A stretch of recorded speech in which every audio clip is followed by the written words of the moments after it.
আপনার দাপট কিসের? আপনি এত ক্ষমতা দেখান কিসের? আপনি একটা চাকরি করেন তাই চেয়ারের দাপট দেখান কেন?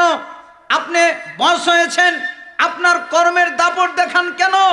আপনি একটা বাড়ি করেছেন, ওই বাড়ির দাপট দেখান কেন? আপনি দামি দামি পোশাক পরেন, ওই পোশাকের দাপট দেখান কেন? শোনেন, যেদিন আপনার মৃত্যু হবে আপনার ওই অফিস অন্যজন দখল করে নেবে।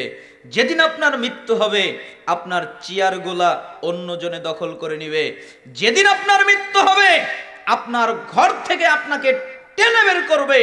একবারের জন্য বলতে পারবেন না আমার ঘর থেকে আমাকে টেনে বের করে কে? আপনার শরীরের পোশাক খুলে দেওয়া হবে, আপনি একবারের জন্য বলতে পারবেন না আমার শরীরের পোশাক খুলে ফেলে কে?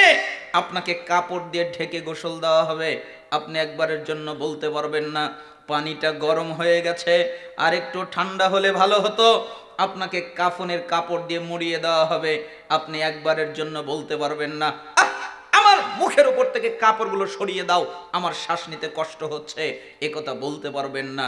আপনি দুনিয়ায় বেঁচে থাকতে মানুষের জানাজার সালাতে উপস্থিত হতেন, পরিস্থিতি উল্টে গেছে। আজকে মানুষজন আপনার জানাজার সালাত আদায় করার জন্য এসেছে। আপনাকে যখন কবরে নামানো হবে আপনি একবারের জন্য বলতে পারবেন না শেষবারের মতো দুনিয়ার আসমান